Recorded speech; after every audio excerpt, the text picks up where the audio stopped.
Hi and welcome to AFTV. You've tuned into the pre-match build-up show with myself, Cecil G, and James B. And we'll be looking ahead of Rapid Vienna.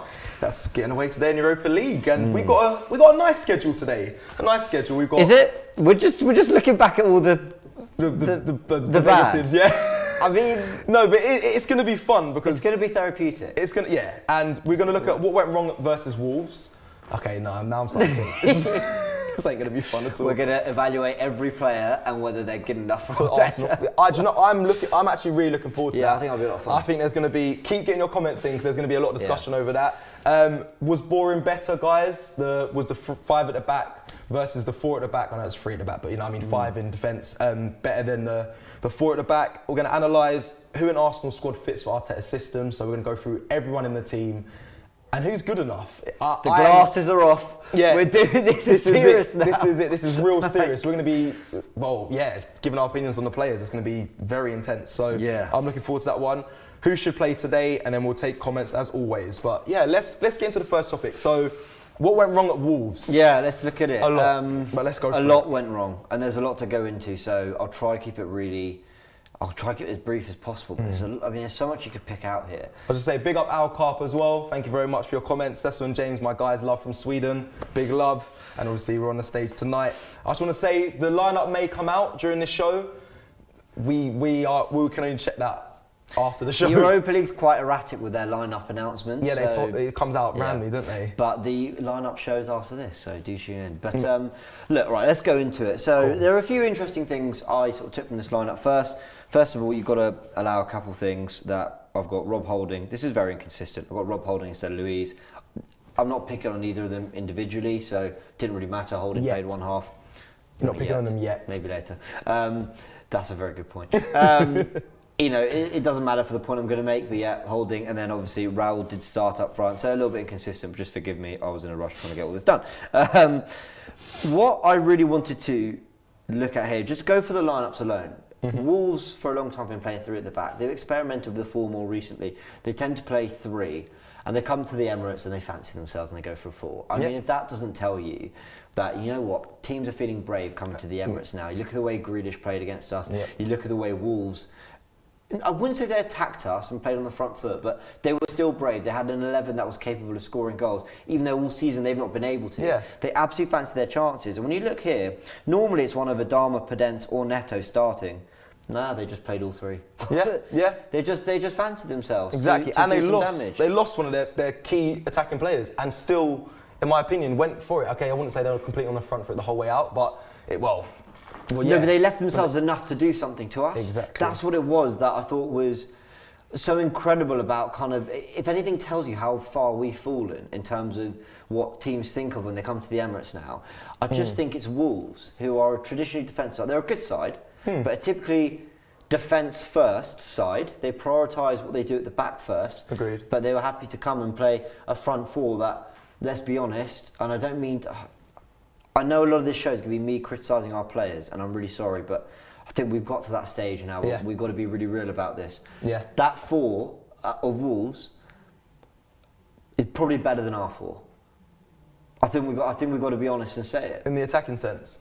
Yeah. Yeah. Right now. In every sense. Yeah. I think they're better than the 4 we lined up with. Yeah. And now Saka's young and has been one of our best players. Willock's still young and maturing. Willian's not found form. Aubameyang's in bad form. There are I'm not picking on the individuals. But I would definitely do the swap, 100%. Right now, if it was going off form, 100%. Sorry, I keep looking at this comment and I can't get past it. Dominic De Beck, jeez, fresh trim Potter or what? He come in with his new haircut. Sorry, let's get back to the football because I'll just have banter all day with people. But I've barely had, I was so rushed all day. They don't miss a trick though. They don't miss anything. Anyway, right, let's get back to it. So, not too much more I want to say about the lineups, but a lot I want to say about the goals. Let's look at Pedro Neto's first. I've been having a bit of fun with this again, creating animations and all. The budget. Now, we'll play the goal first before we analyse it. Now, guys, as you can see, I've not included every player because you can imagine trying to break down the movements of 22 individual players ain't so easy. But I've got the key players. I'm only going to talk about, so for example, Bellerin, the movement I say he makes might not be perfect, but it's fine because I'm not going to pick on Bellerin for this. But let's just watch the goal again. So Bolly puts it into Fabio Silva, who flicks it into Podence. It's a lovely ball out wide to Adama Traore, who's got himself one-on-one with Tierney. Yep. There he goes out and puts it in the box. Dendoncker with the header onto the crossbar. Pedro Neto gets there and puts it in the back of the net. I'm not going to lie. That was class. I was quite proud of that. I was quite proud of how I put that together. Anyway. Deserve it. You deserve it. That was it's not bad, is it? Right, how it went was long. No, it's not bad. So let's go into it, because we say that we want Arsenal to press and be on the front foot. That's all we ask for. Now, pressing doesn't mean chasing them from the goal kick, being in their half, trying to swarm them. Yes, that's great if you do that. Yes, it looks good, and if you win it in dangerous areas, whatever. But pressing can also just mean getting in your opposition's face when they are getting into dangerous areas. And what worried me so much, and this I do put on Arteta. Injuries play a part. El Neni Partey not being available. Or El Neni just recovering from COVID. Yeah, I get all that. But Willy Bolly here has such a clear and easy pass into Fabio Silva. We're going to play it shortly. Or slowly even. So it comes into Fabio Silva, and Gabriel's gone with him. He's absolutely gone with him, which you played up front. That's what you want. You want to be dragging your centre-back with you. I don't really have a problem with Gabriel going with Fabio Silva there. But who's out of position? Would you say Xhaka's out of position now or not? Would you think that's the position he always takes up? He likes to slot in almost like a third centre-back sometimes. Agreed. But, okay. I need to see the next phase again. Right. So this is the problem now. It's not that the Arsenal players didn't make the moves they should have. It's that they did it way too slowly and way too late. So the ball comes to Fabio Silva and he knocks it into Daniel Podence. But Xhaka's too slow. By this point, let's play that last bit again. I don't know how to do that. Let's go from there. Wow. Yeah, let's go back to Podence. By this point, Xhaka's thought, oh, okay, it's getting into Daniel Podence, who's dropped into that space. I'm gonna have to push. I'm gonna push up. I'm gonna have to press him. But it's all too slow. But that is. Sorry, it's Xhaka. That is Xhaka.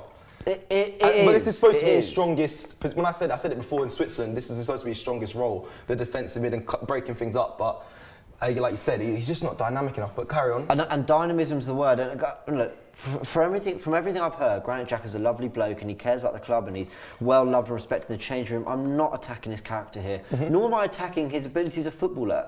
But for what Arsenal need to do, or supposedly want to do under Mikel Arteta, and the way we should be attacking games in the Premier League on the front foot against very dynamic teams, Xhaka, I'm really sorry, I do think we've got to the point where he has proven he's not at that level. He's not able to do that. It suits him playing more defensively in the cup games in Chelsea, where the space is more limited and there's less ground to cover. But in this game, he was totally exposed. And this first clip is one of two that's going to prove it. It comes into Daniel Podence, but by this point, it's too late. The ball's gone out to Adama Traore, and the press is gone. They've got into our third. They've got into a dangerous area. Adama's one-on-one with Tierney. So any intent, this is what I'm saying, it doesn't matter if you take it all the way back to the first clip and you're not pressing Willy Bolly, that is fine. If you want to let him have the ball, I'm okay, you're right there. I'm gonna explain, when you play it forward, I'm gonna show you what he should do as a midfielder. Well, go on, tell us. So Willy Bolly's got the ball, we're not gonna press him there, and that's fine. I'm okay with sitting deep. That's fine, Before he plays that ball into Fabio Silva, which by the way, I think Xhaka should be cutting that out, but he's not, fine. What do we do? So I would say Partey and El Neni did the perfect screening. So when they were playing, I'd say Partey would have been there and stopped that pass. Just play forward a tiny bit. Because I'm going to say, obviously Partey and El Neni weren't there, so we're going to ignore that. This happens. This phase of play is fine. I'm still not worried about the keep going. Keep going. Go to when the ball gets, so Podence then passes the ball out to Adama Traore. Right, do you want to see the pass? Yep. So now, Xhaka's first movement, and he should be busting the gut to either, I don't know if I'm blocking the screen too much, either to double up on Adama Traore to help Tierney. This is one way, because I know there's 3 versus 2 there, which is a risk, but if he busts the gut to get here, then Tierney can only show him, he can show him back down the line. He will know, so once Xhaka comes here, he won't be going down the line because Tierney will cover around, Xhaka can cover this way, they'll stop this. But if you don't do that, if you don't get there in time, which he didn't, you bust the gut to get back into the box and cover the players, which again, he was completely slow to doing it. So you want, I might be able to show it here, so you want Xhaka, when that ball comes out to Traore there, you want Xhaka to have come across. Bust the gut, yeah. And then, so then Tierney... Or there, what? Or there? in there, yeah. It's either one of the two. It's either, depending on how fast the play was, and if I'm honest, how fast Xhaka can move, which is questionable. It's either you go back and you help Tierney and you double up on Adama Traore, because he's a big threat. We all know he's a big... I mean, come on, the dogs like at home knew he's a big threat. You double up. It's for real though. You double up, or because obviously Saka's occupying Semedo, or you bust the gut to get in and help out into the box, which I don't think he did fast enough. I absolutely. And do you know what? What you're saying there is how he should react to his first mistake. Yeah. And I agree with that. However, where I take issue, not with you, but with Xhaka, is that I just have to open it back up again. This could be a long. We could do. I know we could be going. What I feel he should be doing. He should be closer to Podence already. I mean, look, Willock's not great. Willock should be cutting out that pass already, but he's not. But what I'm saying is, I think Xhaka should be. I think everybody should be a step closer to their man, and should be just putting more pressure on them. Now, this isn't just a Xhaka thing; it's a team thing. But I think there are a lot of other players who they've got maybe the pace and dynamism to get back and recover, but Xhaka doesn't. So if he's not playing on the front foot, it doesn't work. But this is how I counter this, because it just proves Xhaka, I'm sorry, it just proves he's not good enough, because he got close to Adama Traore. Adama Traore, Maradona turned him. So we're going to go into that goal in a sec. If you can't do the sitting deep and showing one way and stopping an attack, and you can't do I'll stay close to my man and stop the attack, bro. And the problem is, again, I'm going to keep harping on, because I know a lot of people are Xhaka fans. I know there is so much wrong with the team, and there's a lot going on in this move. It's not just on Xhaka, but what I'm saying is, it's a team thing and it's a Xhaka thing. You've got to be able to press better. You've got to get close, and everything. We're just going to watch it one more time. Everything is a reaction here. It goes into Fabio Silva. Xhaka goes to press. It goes out to Podence. And again, Adama. By this point, I feel for Tierney. He's so difficult to defend, Adama. But at this point, you can't do anything about it. Should we take some comments before we go into the second goal? Yes, loads of comments coming in. There's one that said about Edith Milito's gone into punditry now. I'm normally the mediator here, but I get passionate when I can visualise it and see it, because obviously this is what I love, watching it and being able to break things down. And hindsight's a wonderful thing. Yes. We can all look back on this and go, oh, Xhaka should have done this and the team should have done, I get it, but it's more about the press. Whether you press at the goal kick, whether you press on the halfway line, at some point when you defend, you've got to get close to your man. And at no point did we ever. And that is what's so worrying. And it makes me understand why Arteta, we're going to go into later, why Arteta liked the back 3/back 5. Because you know what, if we were slow to press, he still had plenty to cover.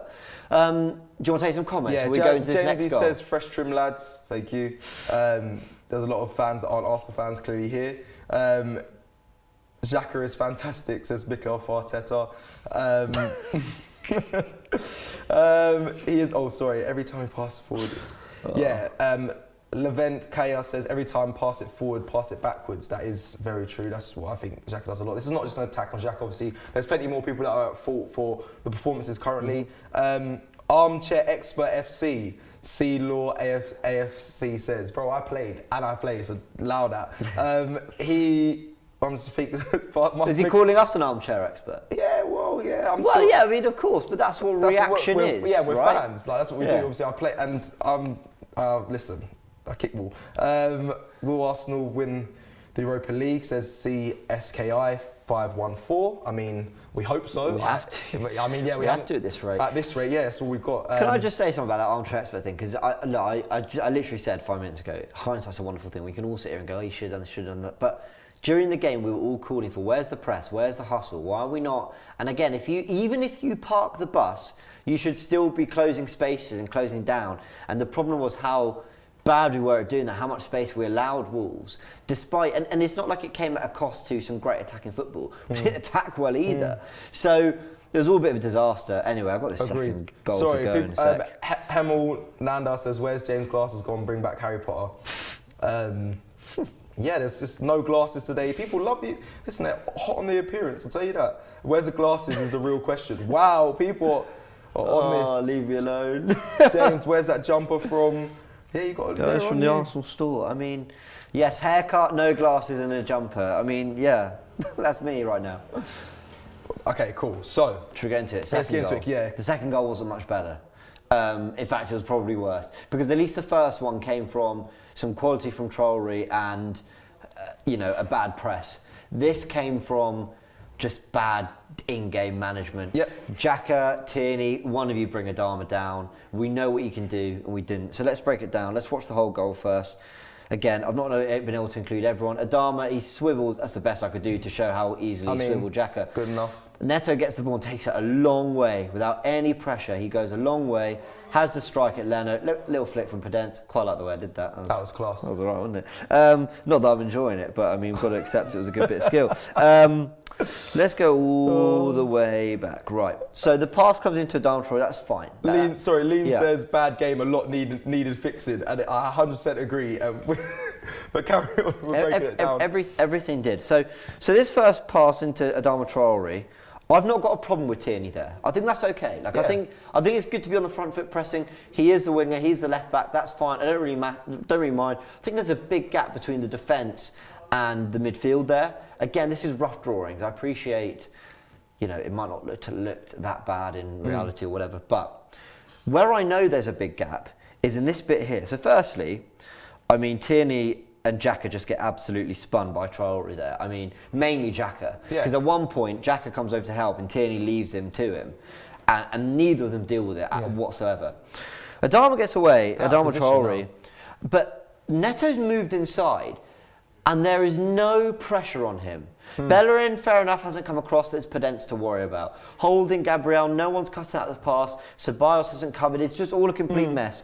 And I'm not, again, armchair expert. It's a fair comment. I'm not sitting here trying to say they should have done this, they should have done that. I'm just pointing out where it went wrong. And it's for Arteta to fix that, right? It's not for me. Yeah. I can only tell you that gap, that space that Neto gets the ball in is not right, especially when we're at home against a side we're supposed to be better than, and we should be on the front foot. I'm going to be honest, good strikers struggle to... good strikers, I know good defenders also struggle to pick up players in that position because you're kind of in the threshold between midfield and defence. And that is the best place, in my opinion, is the best place to pick up a ball as a striker on the half turn.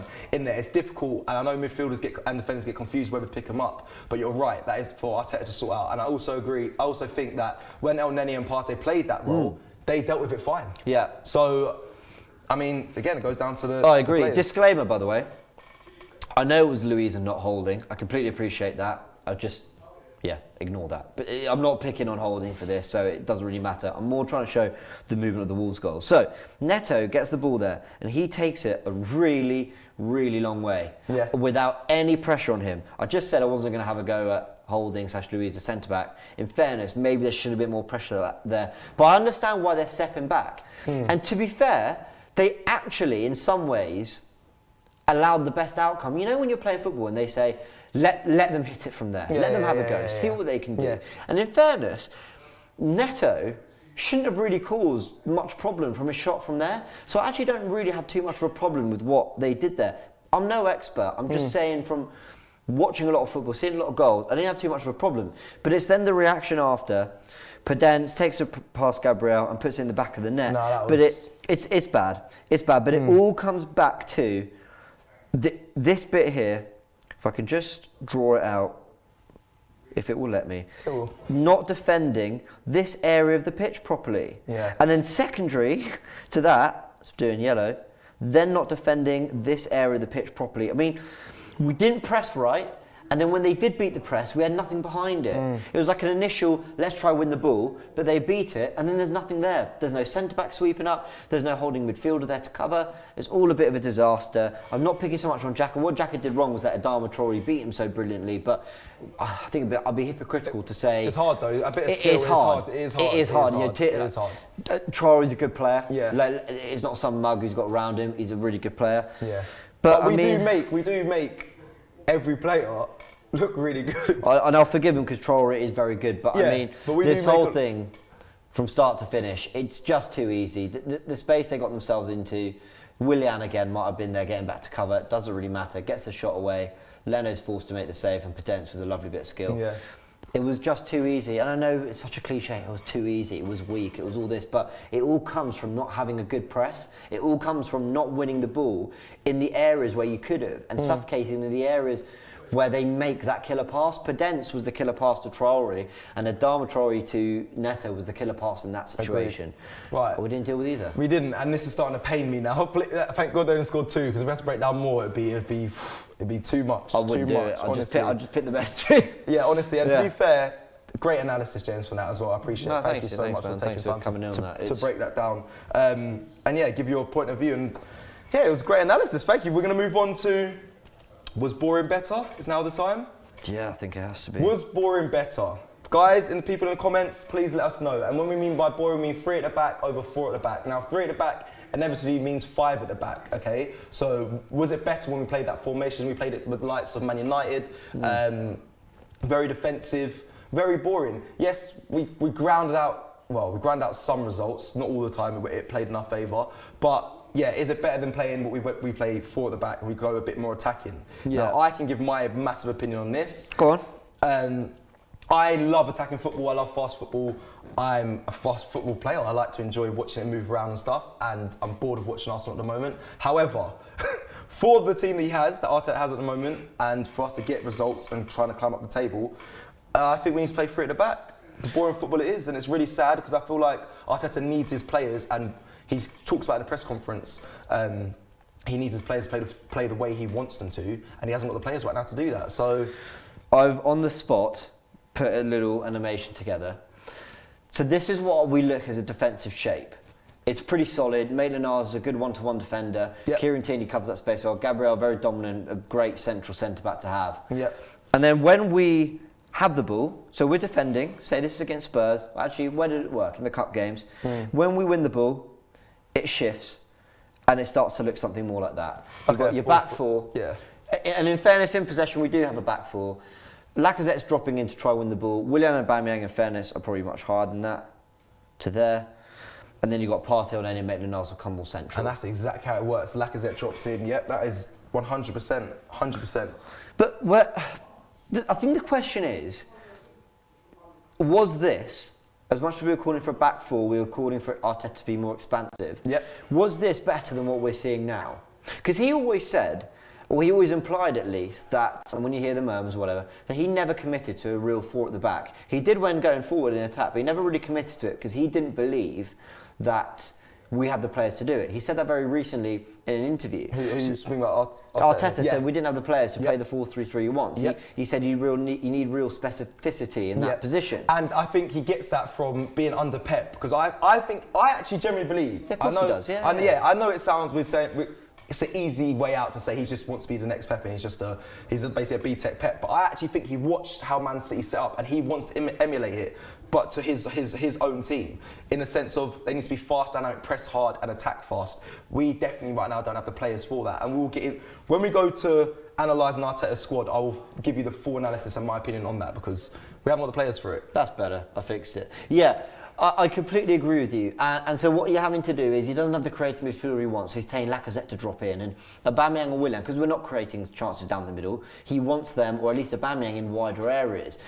Tierney, Bellerin, you know what? Yeah, get the pitch off for an option, but I want you to be able to get back and be in this position again. And yet we win it, and up we go. I mean, you can see the movement. I absolutely get what he is trying to do with his team, Arteta. When he plays this way, a lot of fan pressure, a lot of us have been calling for change up. He did, and it didn't work. At least before, hindsight's a wonderful thing, and maybe we're being reactionary, but at least before, it was Arteta's way, and he lived and died by it. He said, this is what I want to do, and this is how we're going to stay competitive. And even when we lost games, we were competitive. When we lost to Liverpool, a lot of people said, well, if we took our chances, maybe we nick a draw. Yep. And if Jota's handball's given. At City, well, if Saka, Aubameyang take those chances, you nick a point. Leicester, well, actually, we played really well, but, they got us on the counter-attack. And we were able to say, look, this is frustrating, we're not doing enough, but I can see positives and improvements.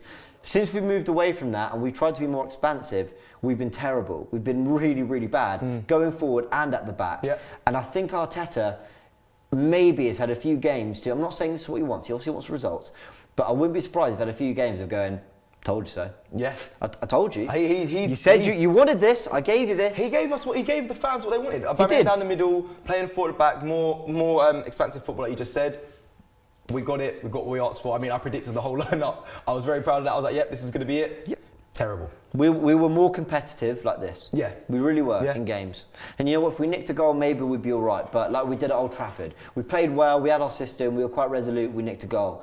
I tell you what, I think he'll go back to that from the North London derby. But So do I. what people in the comment section say, do they prefer the boring football I or don't know, slightly more expansive but bad at the back? I mean, I've got to say, I'd rather you reverted back to this. At least there was a plan. At least there was a plan. Yeah. I don't know what the plan is now. Yeah, nor do I. I think Spam crosses. they're saying Arteta is not.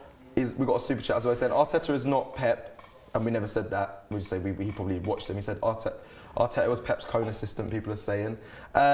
We got a super chat from Skull Thuggery. Thank you so much. The issue is the fact the entire Premier League has caught up in terms of team quality. Compare it to the Fabregas era when we were streets ahead of mid-table. Yeah, no, there is truth in that. 100%. Leicester are a good side, Villa are a good side, Wolves are a good side, Southampton are a really good side. Yeah, I absolutely appreciate that. Outside the top six, the big six, I'm not even sure that exists anymore. You've then got 4 or 5 superb sides who are trying to break that. Yep. Get it, 100%. But the investment we've had in the team, and I'm saying investment, not players, because we've invested badly. The players aren't good enough. I actually don't believe, and I've changed my mind from the start of the season, having watched a lot of them, I'm at the point where I don't believe a lot of these players are good enough to get us into the top 4. They're not. I'm really sorry, guys. They're not. I do feel that now. Some of them, by the way, aren't good enough because they're still young and they're raw and they need to adapt maybe to the league or whatever. Like, that's fine, but I'm saying the squad, personnel-wise, isn't good enough for the top 4. I do believe that now. But in terms of the big six, sorry, go back a second. But in terms of investment, the club should be in the top 4. The amount of money we've spent, the wage bill, all these things. So there's got to be an absolute overhaul of the club. We've got to rethink our recruitment strategy. We've got to rethink the players we're signing. We've got to have a better profile of individual. So, yeah, he makes a really good point. And yes, it's changed, but for the amount of money Arsenal have spent, we should still be up there. And we're not. And that comes down to loads of problems within the team. Yeah. Erman says, evening chaps, we're finished, cuz. Greeny Man TV says, plan is to go back to basics, then think again in January. Very simple, we understand. I love when we're doing all this analysis. And they're like, it's like, hi, cheers lads. Yeah, we're finished. Yeah, we're dead, allow it. It's literally all this, we're breaking everything down, everyone's like... It makes me feel a bit stupid because I'm like, do you know what, you're right. But they're right, like, yeah. Nathan Williams what am I says, bothering for? Nathan Williams says it's simple, guys, play 3-5-2. Who's the 10? Yeah, Laka and Aubameyang up front, maybe. Mr. Flexen says 3 at the back, Ober and Lacazette both up top with Willian behind. The thing is, right? Yeah, you could. I was screaming for a 10, Pepe in a 10, all that, blah, blah, but like we said, the players, in my opinion, aren't good enough. We'll get to that in a second. People keep saying Partey's in the squad, or any thoughts on Partey, but we speak about that on our daily show. I don't know the squad yet. But, Arteta's leaving that door open, you know. He's saying, oh, well, we're not sure. He might be. We want to think of his long-term health, blah, blah. And it's like, look, is he in or is he out? Right? Exactly. Yeah, if it's been this long, surely you've got a better time frame. This is like a knock he picked up, right? This is a long-term injury, but anyway. George says, very methodical James. I like it more than the usual reactionary panic. Thank you. Arteta is killing Arsenal, says Ibs. Now, I just want to say this. I think Arteta out and Arteta blah, blah, blah is a buzzword at the moment. I actually think, Turkish always says this as well, we've got to look at the board at some point. We've got to come together as fans. Turkish is spot on. And got to turn to the board, because until he has the investment to actually get the players he wants, to play the system he wants, this is all void, in my opinion. But anyway, let's... And can I want to add something to that, right? Which is, if you guys all believe out there that Arteta's not the right man, and that you think he's a terrible manager and he's not going to improve us whatsoever and it's downhill under him, you know what, cool, like that's your opinion. That's what I can't sit here. I love my graphics and my stats and my analysis. I can't sit here and pull up enough to convince you that you're wrong. Because it's a matter of opinion and there's a lot of evidence that Arteta's not the man. But where I'm hesitant on the second thing, we've mentioned a lot of time on our news show, I think we have a slightly different audience here, so I want to mention it to them as well. Where it's different is, fine, have it your way. We get rid of Arteta. Then what? Back to rebuilding. Whole new staff, whole new team players, whole new argument. And it's not, you're not sacking the head coach, you're sacking the manager. Yep. Who's got a lot of influence at the club. Yep. So, okay, he's out. So what next? You hire a manager or a head coach? Okay, head coach. Okay, fine. So you hire a head coach. So say Ralph Hasenhüttl. I only pick him because I imagine at Southampton he's maybe gettable. No offence to Southampton fans, like maybe he'd be up for the challenge. Okay, right. fair. So plod in or Brendan Rodgers, whoever. You put in Hasenhüttl. Okay. Then what? Well, is he a manager or head coach? Well, he's head coach. Okay. So who does recruitment? Is he a part of that, or is it Edu? We can't copy Edu by himself. So do you bring someone in with him? We just got rid of Raul Sanyehi. We just got rid of Hasfami, who's our head of recruitment. So who comes in to do that job with Edu? You've got to bring someone in. So you're hiring someone else, and suddenly you don't have a manager / head of football. Yeah, you have the whole backroom staff, you have everything. It's all starting again. Arteta's men go with him, so who does Hasenhüttl want? Well, you've got to bring all them in. Yep. And then what happens? You go to the Kroenkes. Hi, Mr. Kroenke. Can we have some money to get these people? Please can I have some money? Wait to deadline day and I might free up some funds. Maybe. For one good player, then that will keep the fans happy. So, and are you telling me Hasenhüttl's getting what he needs to get more out of the squad? Yeah. It will be the same... He deserves that. It'll be the same crap facts that we've seen. Yeah. So Arteta, for all his faults, I'm not ready to put this on him and let the players get away with it and let the Kroenkes get away with it. There is so much more that needs to be done at this club. And Arteta and what he's doing as a coach, I think should be one of the last things. So guys, channel your energy to the Kroenkes, please, because we need this club, we need this manager to be backed. We need to give him a real go, and then you know what? Then we can judge him properly. Facts. I'm not judging him on, do you know what? Our two best signings in ever.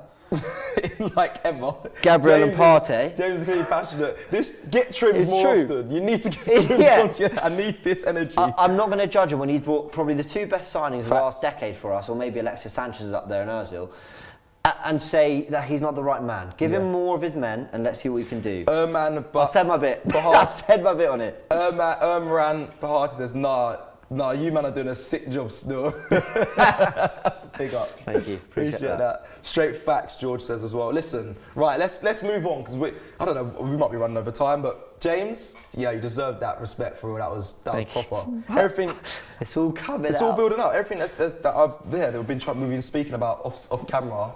Well, this is it. Right now, this is where it gets interesting. We're gonna have some fun, guys, and I want everyone in the comments to really get involved with this. I think we'll have a good time with it. Right. Put it down. We'll have a little gaze over. What have we got here? We've got every single member of our squad, bar the youngsters academy, have played the odd kind of game. Yeah. What we're gonna do is we're gonna pull every player out of here that we don't believe is an Arteta player. And what we're trying to prove here, by the way, I've not done this.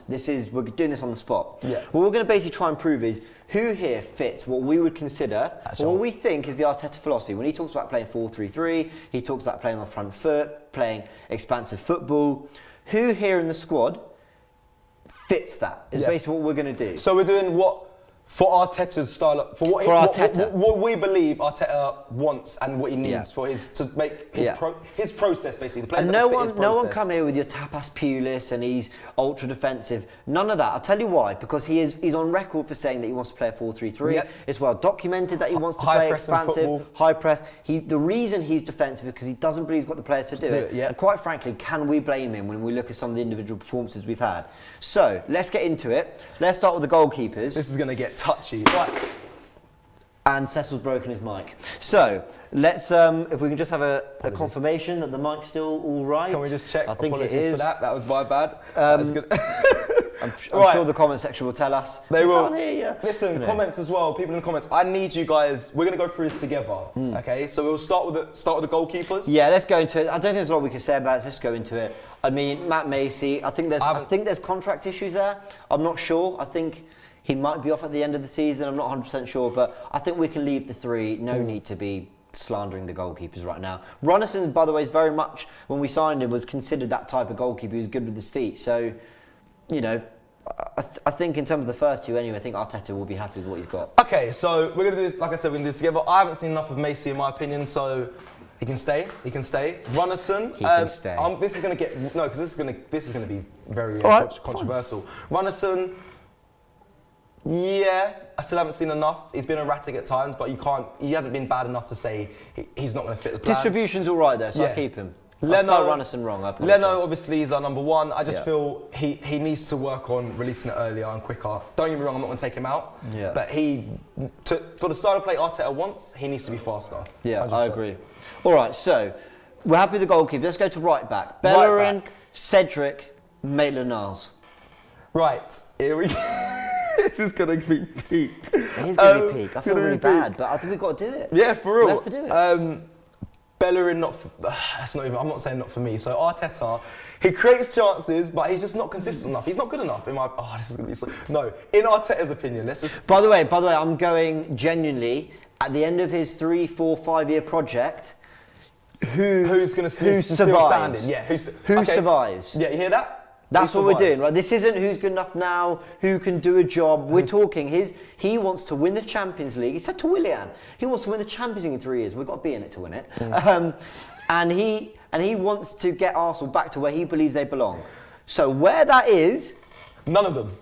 Yeah, none of them. Do you know what, Cedric? And who survives? Cedric, I feel for him because we've championed him a lot. I don't think he does much wrong.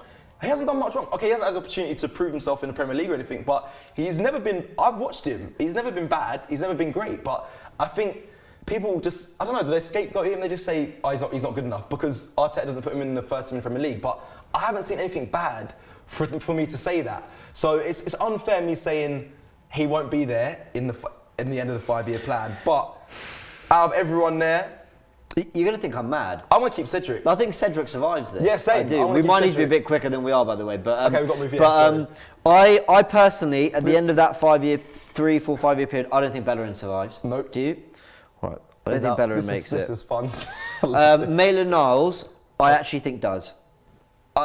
Or do you not? No, I don't know. You keep him. He's definitely got qualities. No, do you know why he doesn't? No, sorry, he's not going to survive. And do you know why he doesn't? Not because I think it's an Arteta thing. I think because I think he's going to get fed up and want to go play. Exactly. And he's good He'll enough go to another club and succeed and excel, and then we'll be like, damn. We should have used him. That's my opinion. So I've left Cedric. People are going to think I'm mental. How is Cedric the only one who survives that? I'm talking ability on the ball, covering the squad, having a job to do. I think he'll keep. And there's a few players who are going to be kept for squad purposes. Yeah. So I'm talking. Who think? James Milner's a good player. Think at Liverpool. Who was kept for quite a while that actually you kind of knew? Divock Origi.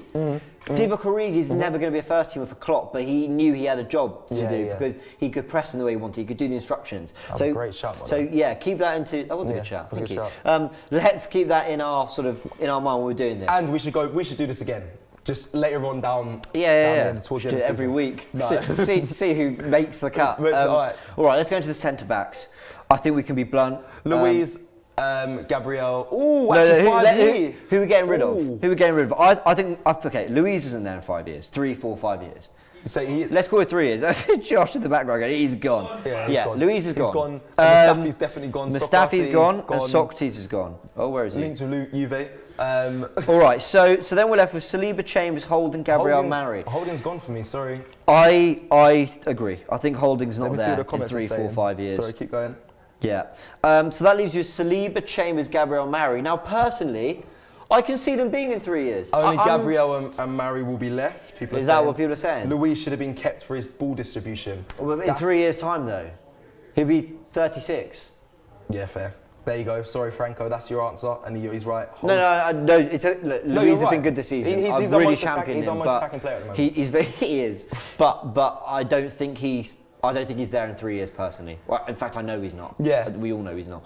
So, let's go to left back. Are we happy with that 4? Saliba, Chambers? Chambers is 50-50. Yeah, Chambers is 50-50. But he did all right for Arteta before. He did all right sort of when he was playing. And I think he's quite good on the ball. I can see Arteta thinking, you know what, there's a place for you in the squad. Maybe. Okay, let's keep it moving. I love this. It's good fun. Right, Kolasinac or Tierney? Tierney. Tierney's there. Stays. Right, yeah. Kolasinac, I agree. I don't think he's there. Sorry. In fact, he nearly went this summer. Yeah. Right, Xhaka, Partey, El Neni. Partey. Only one. Sorry. I agree, Xhaka's gone. I actually think El Neni could be there.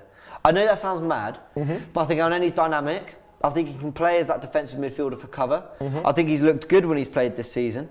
And I think Arteta trusts him. You think he stands there in the Champions League Arsenal squad in 5 years? Okay, maybe not 5 years, but I think in 3, 4 years he might. So, yeah, personally, I keep it. If you want him out, the comment section. Very quickly, get it in. We'll come back to it. Yeah, is El Neni there in 3 years' time? Partey only. People. Is everyone saying Partey only? Not everyone. Just I see one.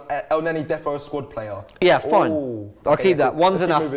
Nope, I'm dropping Partey. I think Xhaka is better. No, who said that? Mikel Arteta. This guy needs this Mikel Arteta guy. All right, let's go to the number 10s. Ozil, we know, is gone. Whether you love him or hate him, contract expires, not in the squad now. Ozil's gone, surely. Smith Rowe's the only one that stays. Willock can be a squad player. Smith Rowe's the only one that stays. Yeah. Because Ozil's definitely will be there. He's not going to be there. Ceballos. Oh, so Ozil's gone. Ceballos, I think we've got to admit, we're not going to pay for him, are we? No. Whether Arteta likes him or not, he's going to want to pay for other areas. Yep. So I think you're right. Ceballos is probably gone, which is a shame. I like him a lot. Willock. He's not going to be in 5 years' time. The Champions League. No, sorry, he's not going to be the starter. Unfortunately, I've championed Willock as well. I think he'll be involved. He'll be in the squad. I just don't think in the 10. I feel bad. I feel bad. Role. Yeah, or is it in midfield 3? So if we go out in January and buy an attacking midfielder, you think these two are going to be standing? I feel bad for Willock. I know, we're being harsh. But do you know what? We are going to be harsh. And if Willock ever sees this, or anyone who loves Willock, I think both of them. Let me say, the reason I'm going to agree with you, and the reason I'm keeping Smith Rowe and not Willock, is because I think Smith Rowe is the profile in midfielder that Arteta wants. Yeah. I don't think Willock is. Willock will be a squad player. He'll be in there, but he just won't be in. He won't be in there. But no, I don't. I actually don't. I'm doing like my 11. I'm doing like a strong 11. Okay. All right. Let's go to the right wing. Pepe Willian. Who's there in 3 years' time? Well, Willian's been given like a lifetime contract or something. None. Sorry. You think they're both gone? None. They're not. Pepe doesn't press hard enough. He loves Martinelli. He wants the front three to be high press and quality on the ball. Pepe's quality on the ball is high press. I don't think he presses hard enough. I just don't. For what Arteta wants in 5 years, from what I see from the trust in the process, not going to be there. Let's make that 5 years, 3 years, or 2 3 years, because in fairness, all right, we need to be quick, don't we? Yeah. So let's go to the left. Saka, Nelson, Martinelli. Saka and Martinelli. Stay. I'm going to argue that I think Nelson could still be there. Okay. As a squad player, he's got pace. I think he's the type of winger he likes. I'll move him out to the right because we're looking very depleted out there. By the way, the other thing we're taking Pepe out, that's nothing to do with whether we rate him or not. People are saying Pepe, people are saying Pepe should have stayed, but it's nothing to do with whether we rate him or not. I think Arteta made it quite clear he's not his type of winger. Yeah, he's not the kind of player he wants. We see with our own 2 eyes. Arteta's not. He's a great player, but he's not Arteta's great player, unfortunately. Of the front 3, Lacazette, Aubameyang and Nketiah. Oh, jeez Louise, it's going to hurt a lot of hearts. Aubameyang, the only one that stays, is going to hurt a lot of people. I mean, do you know what? For the sake of this not looking embarrassing, I'm going to keep Aubameyang in, but the reality is he's probably not there in 3 years. Yeah. So, oh my. So what I'm trying to say is, to sum up, of this team, so of what we've got now, who fits, I'm not talking is good enough for Arsenal, I'm not saying is good enough to play in the Champions League, I'm saying fits the profile of what Arteta wants to be doing. This is it. And we're being generous, I believe. Just about. Maybe. Yeah, I think we are being generous. El Neni, Cedric, you never really know. Yeah. Nelson, is he going to do enough? We've maybe been a bit harsh on some. But the point we're trying to make is, for the kind of football we want to play in 2-3 years' time, who could we see maybe fitting that profile and being at that level? And you've got to consider age and who's going to be there in a few years' time. 1, 2, 3, forget the goalkeepers, let's call it 2 because only ever 2 really play. So 1, 2, 3, 4, 5, 6, 7, 8, 9, 10, 11, 12, 13, 14, 15. 15! Yeah, joke. 15 survive. That's that. And on that, we'll leave it there. I've really enjoyed this one. I'm sorry, guys, we didn't give too much of a rapid Vienna breakdown. I'm worried, man. But this was a proper breakdown of, what we're looking going forward with Arsenal. This is the investment he needs. And for people who disagree, maybe Bellerin instead of Cedric. But I think the people who are voting for Bellerin aren't saying we keep Cedric too. So the point still stands, is what I'm trying to say. Guys, just be patient, because look how much work this squad has before it becomes what he wants. All right, listen, thank you for watching the pre-match build-up show with myself, Cecil G and James B. Up next, we have the starting 11, which go into the watch-along, and then fan cams after. Thank you for staying tuned throughout.